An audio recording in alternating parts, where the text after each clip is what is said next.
Good afternoon. Today is August 12th, and it's 4 days since we shared with the community Sacred Heart's reopening plan for the 2021 school year. Our goal today is to answer some of the questions you submitted about protocols and procedures and to clarify some of your overarching themes, which we hope to do today. We certainly appreciate and understand those questions. This is a new moment, and anything new and different always has questions. So we're happy to answer them and encourage you to keep sharing them with us. We'll also post a list of frequently asked questions in writing on our website so that you can review those also. But we felt that today's video was the most timely and efficient way to share information with the full community, to give you an opportunity to rewind, skip to the sections that are most important to you, and have something that you can share with others in your family who may need it. Some questions that were submitted may require individual follow-up, and so we'll do that independently. These are really to address the most commonly asked. As we approach the start of the school year, we will continue to be in dialogue with our families.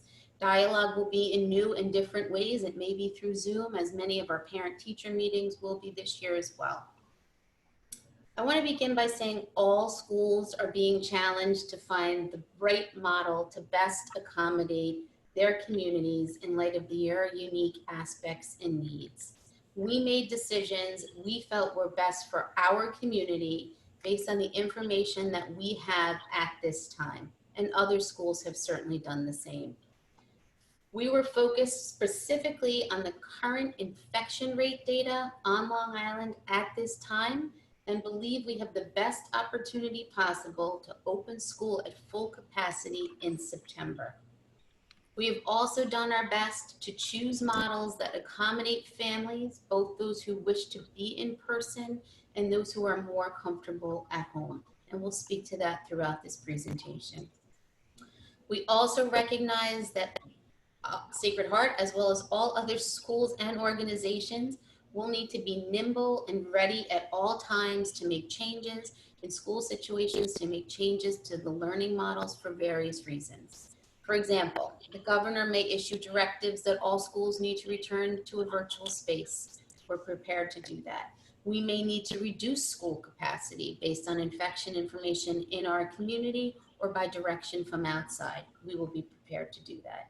It's going to be a year in which we need to be flexible and prepared, and Sacred Heart is both of those. We're all familiar with planning school years, 10 months at a time, a confident way to approach September through June. The 2021 school year is a different moment. It's inviting us to think about time differently.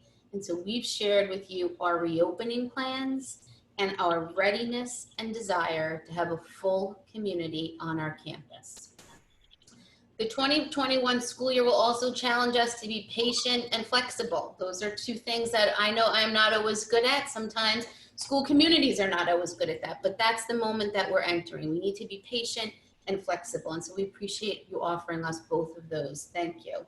And I think we've seen and experienced that as a world together over the past few months, and we're learning all the time how to do that better.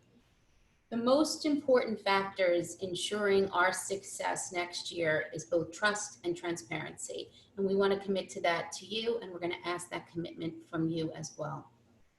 While our plan is thorough and incorporates the CDC and New York State guidelines, we are relying on the commitment of all families, students, and staff to share information and to commit to following all of the outlined protocols. We'll be asking for your partnership in a new way this year, a partnership that commits to the health and well-being of everybody in our community. For example, we're asking that students and families not travel to any area noted by New York State as high risk for the 2 weeks prior to the start of school, and you'll be receiving that as a formal request. But we can't track you. We trust you. We believe that Sacred Heart is a community that is uniquely positioned to do this because of the special nature of our community. When the students return to school, the building will look different, but we have not been able to grow it. So you know the building. We have made every effort to maximize every single space, which Mrs. Christel will speak to, and we've committed to outdoor tents. We will work with them as effectively as we can, but as we're recording this, there's a thunderstorm taking place. So we'll need to be responsive. They are weather dependent. They will be located in multiple areas on our campus, and they will help to increase spaces, and we will use them. Our facility staff has been working tirelessly since March to prepare the building. I will tell you, it's easier to prepare a building in March than it is in August. It is hot and they are working hard. Our faculty has been coming in over the summer to reorganize and create space. And admittedly, this is a big job. I don't think any school would invite guests into their house at this moment. We're just not ready for company yet, but we will be by September 8th.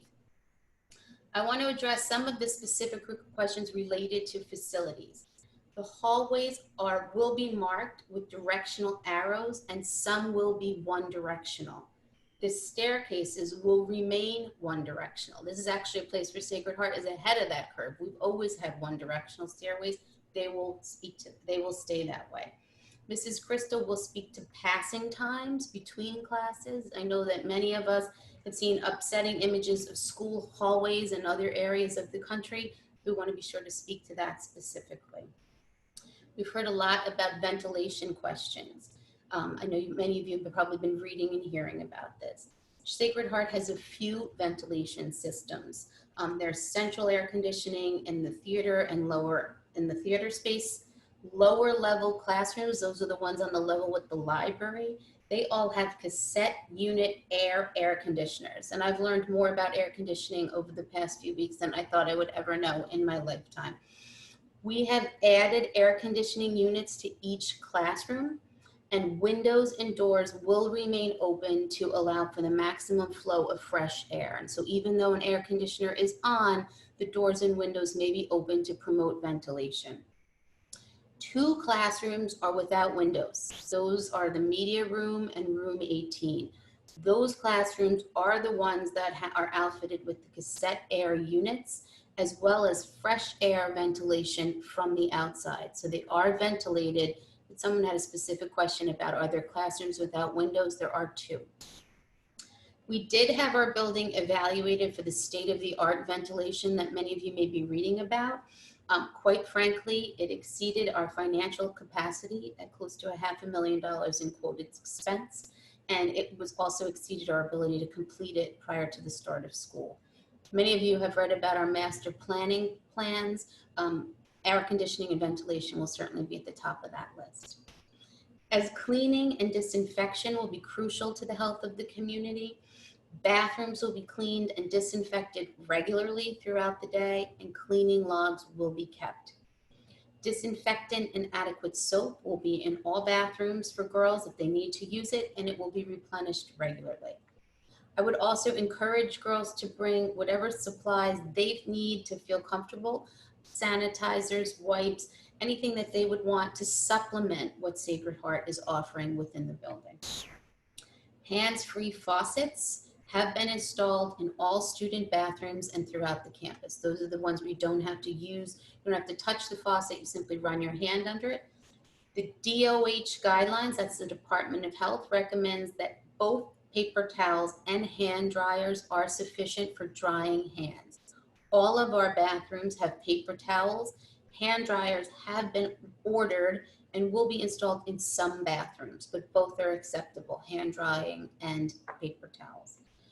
There were some questions about access to the building. That will be severely restricted this year, especially including even parents, but certainly guests, especially questions around deliveries, those will be designated in a single drop-off location where products can be disinfected and handlers will be screened if they need to enter the building at all. There are chances where they will not be.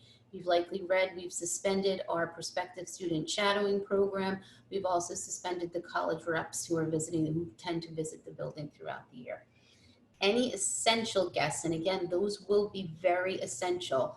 They will have to register and have their temperature taken upon entry into the main office, and they will not be given entrance into the school building unless it's essential, meaning life-threatening. So we're really trying to create as safe a space with limited access as possible.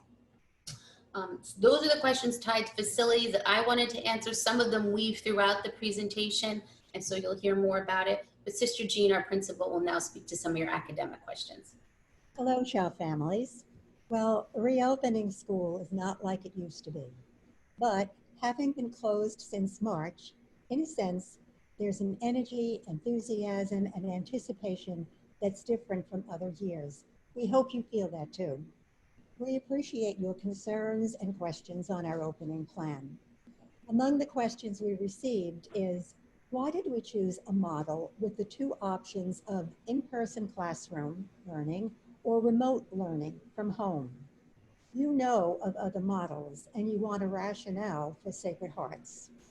We created our plan considering the knowledge and research available to us, forming a team of professionals from all related areas, meeting bi-weekly with the principals of the other 8 Long Island Catholic high schools, and engaging a consultant who looked at our building space with physical distance guidelines in mind. I stress it is a reopening plan. It is how we will begin, but it can change depending on COVID-19. It's a plan that will work throughout the year.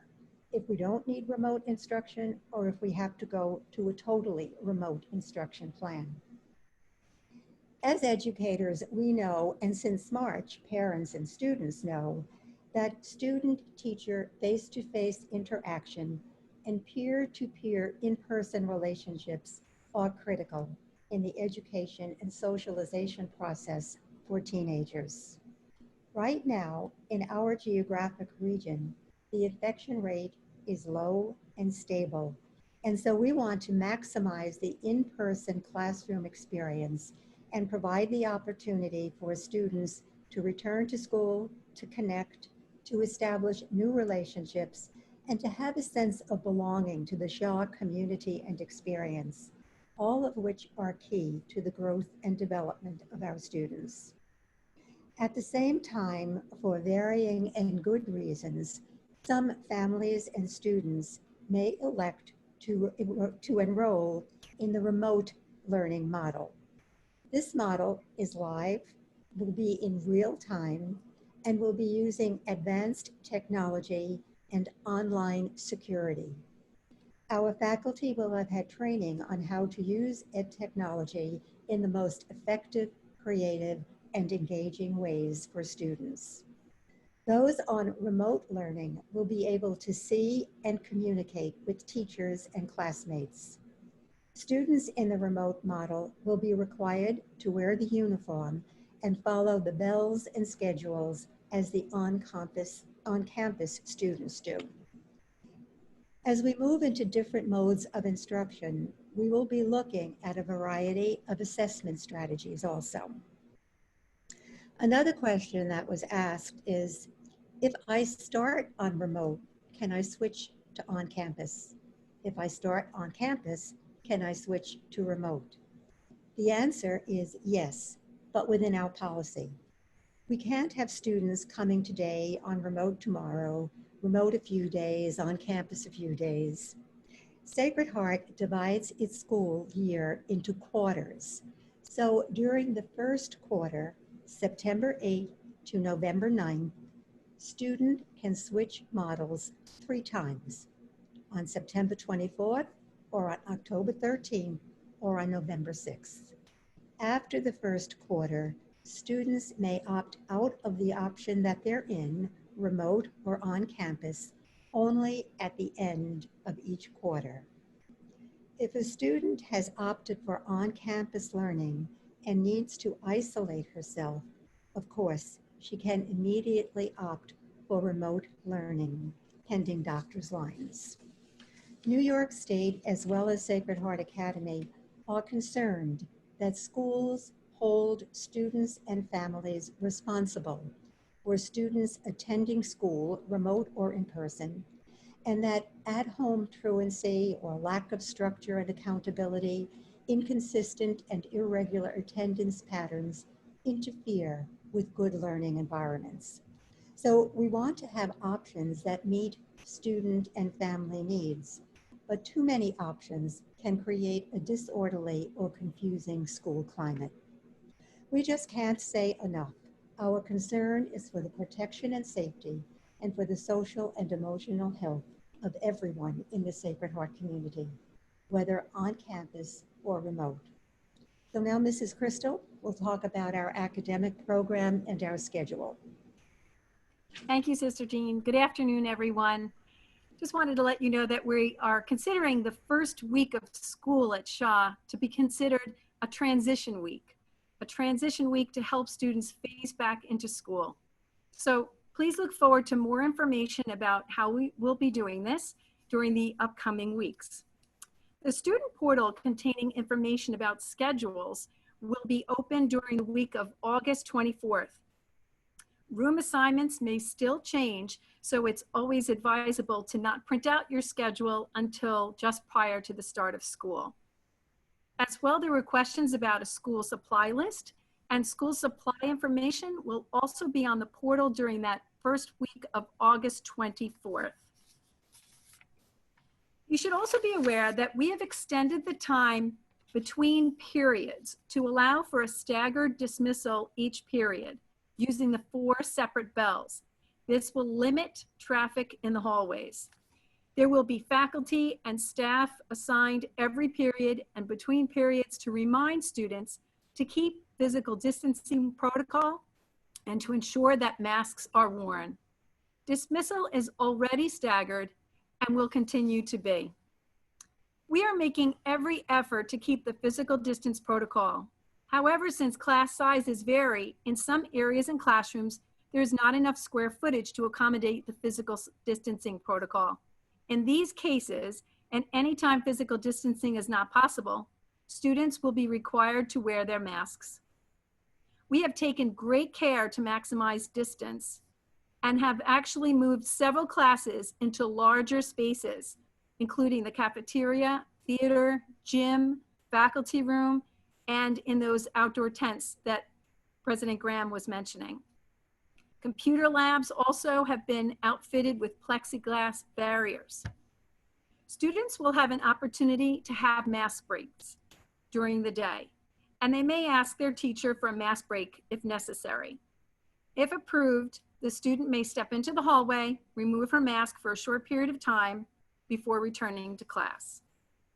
Prior to a student leaving a classroom or workspace, she will be required to clean her area with disinfecting wipes that we will provide. There will be hand sanitizing stations with CDC recommended products set up in each classroom so each student can clean her hands as she leaves. Teaching techniques will need to change, and our faculty have been working very hard to educate themselves on best practices. We're investigating some of the clear masks for our foreign language teachers, as well as videos to demonstrate proper diction. Added microphones are built into a new whiteboard system to assist for those students online or in the classroom. Choir sections and wind instruments will be required to follow appropriate distancing, and singers will be wearing masks. Many of our gym classes will take place outside, weather permitting, of course. Since gym is scheduled 2 out of every 6 days, on these days, students should wear their gym uniforms under their school uniforms, as the changing rooms will not be available. So what will lunch look like? Actually, our decision to conduct lunch in the classroom was based upon state guidelines and the potential for much greater physical distancing than what the cafeteria could provide. In addition, students could be monitored more closely by one teacher in each classroom. Students will be reminded that they should not share drinks or food. Students will be instructed to wear their masks and only take them off when they're actually eating. Since rooms are different sizes, the amounts of students assigned depended on the capacity of that room. We have cleared out all cabinets and furniture to maximize every inch of space in every classroom. The lunch period classes have been spread out to every possible classroom, including space in the faculty room, as I said, cafeteria, gym, and as such, students should find that they have relatively low enrollment in each of those classes during lunch. Students will remain facing forward during lunchtime and will not be allowed to rearrange their desks. Students can, however, look forward to 10th period when they can socialize with their friends during club meetings. So students will remain in their 4th period class for lunch during 5th period. So 4th period will roll right into 5th period. There will be hand sanitation stations in every room, as I mentioned, and they will sanitize before and after lunch. In addition to the regular cleaning after each class, students arriving for period 6 following lunch will be asked to clean their workspace as they enter.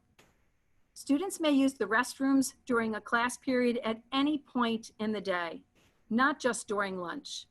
Teachers will monitor the number of students entering and leaving, which is the protocol we've previously followed. To accommodate students with food allergies, no food containing peanuts or tree nuts will be permitted in the school. Students are to bring to school their lunch until our food services is ready to provide box lunches upon requests through once a week ordering on the app from Culinart. Now I'd like to introduce Mrs. Sullivan, who will describe a typical day at Shaw. Thank you. Thank you, Mrs. Christel. Hello, Shaw families. What will a typical day look like?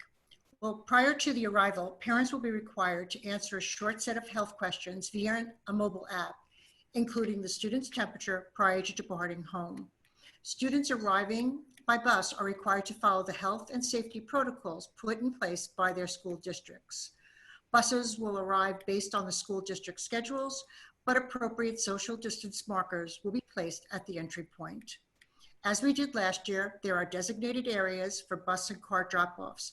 Please adhere to those rules so the cars are not in the bus area and congestion will be minimized. Students will arrive wearing masks and enter the building via the theater lobby doors on Cathedral Avenue. Each student will have her temperature taken using a thermal scanner. This step takes approximately 3 to 5 seconds, and any delayed entry into the building will be minor.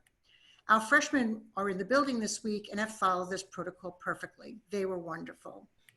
When students arrive at Shaw, they must be wearing a mask, either a 3-layer surgical mask or a cotton mask, which can be made at home or purchased.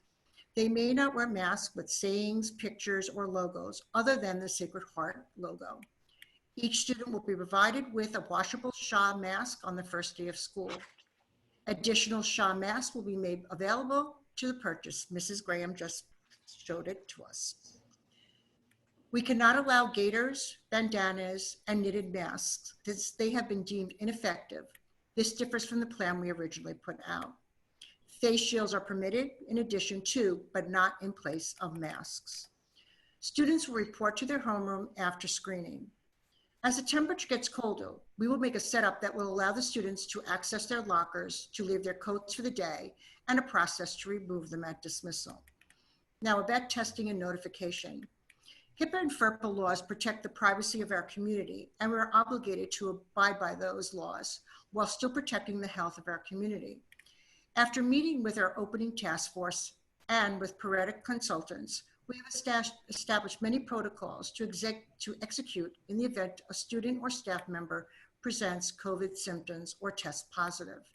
Since our Shaw community extends well beyond our physical building, the CDC guidelines are intended to aid school administrators as they consider how to protect the health, safety, and well-being of students, teachers, other school staff, their families, and communities, and prepare for educating students this fall. Per CDC guidelines and the New York State guidelines, we will not be requiring COVID tests for students and or staff prior to their return. We will be using a mobile app for parents to register their daughter's health status every day. This guideline is for all schools and is outlined in a Department of Health document dated July 2020. There are a few general health questions that will be needed to be answered and submitted before your daughter will be able to enter the school building each day. We will be sending you further information on how to download and use the app, but wanted to make sure you are aware of it now, since it will be a requirement once school begins and is another measure in keeping our community safe. We will be conducting daily temperature checks and weekly screening questionnaires of students and staff. Anyone who has temperature of 100 degrees Fahrenheit or greater has a positive response on the screening questionnaire must be isolated from others and will be sent to immediately. In the event a student or staff member tests positive, local health officials will be notified immediately. These officials determine a course of action for the school, which may include closing the school for 2 to 5 days to allow local health officials to gain a better understanding of the COVID-19 situation impacting the school and for the custodial staff to clean and disinfect. SHA will work with local health officials to determine appropriate next steps, including whether an extended dismissal duration is needed to stop or slow further spread of COVID-19. Part of COVID-19 tracing protocol requires that an individual be contacted and asked to share all contacts that have been within 6 feet for 15 minutes of a PUI or a person under investigation. And the Department of Education will contact those individuals. Mr. Adam Rappaport will be our contact tracer here in the building. All information from a PUI or person under investigation is kept strictly confidential. Each family is asked to keep a self fever-free in the event of a COVID-19 positive test. Again, for guidance to perform contact tracing. If a student or staff member displays COVID-19 symptoms or has a temperature of over 100, she or he will be placed in a nearby designated area to await dismissal or pickup. This room is different from a nurse's office. A parent or guardian must be available to pick up the student immediately, and the student may not return to school without medical clearance. Nursing students from Amore College will be assisting our school nurse throughout the day. These nursing students will be tested for COVID-19 prior to being placed at SHA and will follow the same entry protocols as students and staff. Now for our extracurricular and period 10. This is a really great thing that we put into place. Mrs. Christel, thank you for thinking of it. During the period 10, we will have designated club meetings or extra help times, and it's part of a regular school day. It will all happen before dismissal. On the calendar each day, a listing of what clubs or extra help meetings will be listed for you to see. As you can imagine, many of our regularly scheduled events will need to be reevaluated as time goes on, and given the circumstances, we will need to make sure that they are safely done. We have taken the step to tentatively reschedule Red and Gold for April, and details regarding practices and other requirements will be sent at a later time. At this time, there is no final approval for interscholastic athletics to resume. Mrs. O'Connor, our athletics director, has been in discussion to prepare a plan for athletics.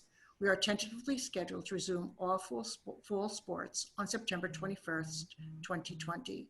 No sports activities may take place until then. We will update you as soon as possible. The school calendar will not be printed. It will be online as it will need to be fluid. We are evaluating plans for driver's ed and will be communicating with you shortly as we are awaiting guidance from the state. And now, Mrs. Graham.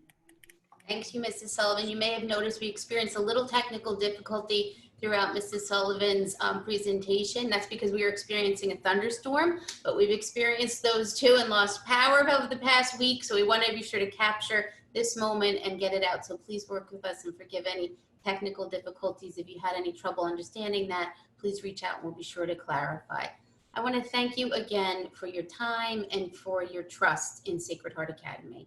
As a mother of 2 young girls returning to school for the first time since March, I certainly appreciate the questions and concerns on the hearts and minds of all parents. As the daughter and sister of 2 dedicated teachers, I also appreciate the challenges that our faculty and teachers are facing as they come back to school. These are, all of us come to this space from our own unique places, and I think we're trying to do our best to manage all of that. This plan was uniquely designed for Sacred Heart Academy. It's based on the unique aspects of our community. I think they're the aspects that make our community so special. Our students, our faculty, our staff, that's what makes Sacred Heart what Sacred Heart is. And so that our plan is designed to speak to that. We're going to need to manage a lot of policies and procedures, guidelines, checklists. But we will never lose the focus on the health and wellness of your daughters and on our staff and faculty and community. It's their presence, their energy that adds such life to our building. And so that's what we're looking forward to welcoming back in September. You chose Sacred Heart for your daughter based on the unique aspects of an all-girls Catholic education with an excellent and committed faculty who are committed to educating and empowering them to take the lead. We're working hard to meet this leadership moment too, with the words that we put in front of them all the time: courage, compassion, and commitment. That's our commitment to you. That'll be our commitment to them throughout the upcoming year. I want to thank you for your time again. We look forward to welcoming you back to Cathedral Avenue next month and look forward to staying in touch with you over the coming weeks. Thank you so much.